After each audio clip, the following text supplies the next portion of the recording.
കാനഡയിൽ മാതാപിതാക്കൾക്കും മുത്തശ്ശിമാർക്കും മുത്തശ്ശന്മാർക്കും വേണ്ടി ഏർപ്പെടുത്തിയിരുന്ന parents and grandparents program 2026 ഉണ്ടാകില്ലെന്ന് കാനഡ അറിയിച്ചിട്ടുണ്ട്.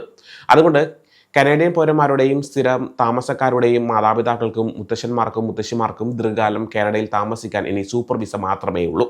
സൂപ്പർ വിസ എന്നത് 10 വർഷം വരെ സാധ്യതയുള്ള ഒരു പ്രത്യേക അനുമതിയാണ്. സാധാരണ വിസിറ്റർ വിസയിൽ 6 മാസം കൂടുമ്പോൾ വിസ പുതുക്കേണ്ടി വരുമ്പോൾ സൂപ്പർ വിസ വഴി കുടുംബാംഗങ്ങൾക്ക് ഒരു തവണ 5 വർഷം വരെ കാനഡയിൽ താമസിക്കാം.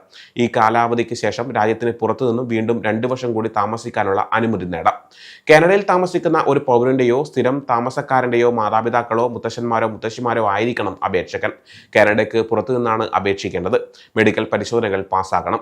ക്രിമിനൽ പശ്ചാത്തലം ഉണ്ടാകരുത്. കൂടാതെ തിരികെ സ്വന്തം നാട്ടിലേക്ക് പോകുമെന്നും തെളിയിക്കണം. കാനഡയിൽ താമസിക്കുന്ന കുടുംബാംഗത്തെ സ്വീകരിക്കുന്നയാൾക്ക് കുറഞ്ഞത് 18 വയസ്സെങ്കിലും പ്രായമുണ്ടായിരിക്കണം. കൂടാതെ അവർക്ക് ഒരു നിശ്ചിത വരുമാനം ഉണ്ടായിരിക്കണം. പണപ്പെരുപ്പം കാരണം ഈ നിയമങ്ങളിൽ 2025 മാറ്റങ്ങൾ വരുത്തിയിട്ടുണ്ട്. ഉദാഹരണത്തിന് ഒരാൾക്ക് ഏകദേശം 30,000 കനേഡിയൻ ഡോളർ വാർഷിക വരുമാനം വേണം. 4 പേരുള്ള കുടുംബത്തിന് ഏകദേശം 56,000 കനേഡിയൻ ഡോളർ വാർഷിക വരുമാനം ആവശ്യമായി വരും. കാനഡ റവന്യൂ ഏജൻസിയുടെ ഔദ്യോഗിക രേഖകൾ വഴിയാണ് ഈ വരുമാനം തെളിയിക്കേണ്ടത്.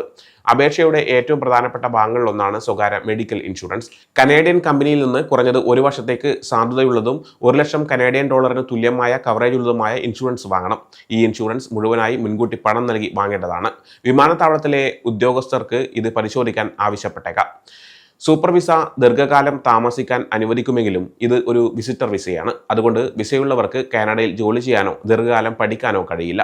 നിലവിൽ ഇന്ത്യയിൽ നിന്നുള്ള അപേക്ഷകരുടെ പ്രോസസ്സിംഗ് സമയം ഏകദേശം 6 മുതൽ 7 മാസം വരെയാണ്. ഇത് മാറാൻ സാധ്യതയുണ്ട്. സൂപ്പർ വിസയെ ഒരു സ്വകാര്യ ക്ലബിലേക്കുള്ള ദീർഘകാല അതിഥി പാസ്സായി സങ്കല്പിക്കാം. സാധാരണ ഒരു ദിവസത്തെ പാസ് കൊണ്ട് ലഭിക്കുന്നതിനേക്കാൾ കൂടുതൽ സമയം അവിടെ ചെലവഴിക്കാനും സൗകര്യങ്ങൾ ഉപയോഗിക്കാനും ഇത് നിങ്ങളെ അനുവദിക്കുന്നു. എന്നാൽ നിങ്ങൾ ഇപ്പോഴും ഒരു അതിഥി മാത്രമാണ്. ക്ലബിലെ പൂർണ്ണ അംഗങ്ങളെ പോലെ അവിടെ ജോലി ചെയ്യാനുള്ള അവകാശം നിങ്ങൾക്കില്ല.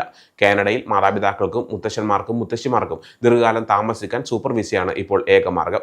ഈ വിസ ലഭിക്കാൻ ചില നിബന്ധനകളും വ്യവസ്ഥകളും പാലിക്കേണ്ടതുണ്ട്. അപേക്ഷകർക്ക് മെഡിക്കൽ പരിശോധനകൾ പാസ്സാകണം. ക്രിമിനൽ പശ്ചാത്തലം ഉണ്ടാകരുത്. കൂടാതെ കാനഡയിൽ താമസിക്കുന്ന കുടുംബാംഗത്തിന് നിശ്ചിത വരുമാനം ഉണ്ടായിരിക്കണം. കൂടാതെ 1 വർഷത്തേക്ക് സാധ്യതയുള്ളതും ഉയർന്ന തുകയുള്ള കവറേജ് ഉള്ളതുമായ മെഡിക്കൽ ഇൻഷുറൻസ് നിർബന്ധമാണ്. ഈ വിസ ഉപയോഗിച്ച് കാനഡയിൽ ജോലി ചെയ്യാനോ പഠിക്കാനോ കഴിയില്ല എന്നതും ശ്രദ്ധിക്കേണ്ടതാണ്. സമയം മലയാളം വാർത്തകൾ ഇനി ടൈംസ് ഓഫ് ഇന്ത്യ സൂപ്പർ ആപ്പിലും. ഇതിനായി പ്ലേ സ്റ്റോറിൽ നിന്നോ ആപ്പ് സ്റ്റോറിൽ നിന്നോ times of India app install ചെയ്യൂ. മലയാളം ഭാഷ തിരഞ്ഞെടുക്കൂ. വാർത്തകൾ ആസ്വദിക്കാം. എല്ലാം ഇനി സമയത്തിൽ.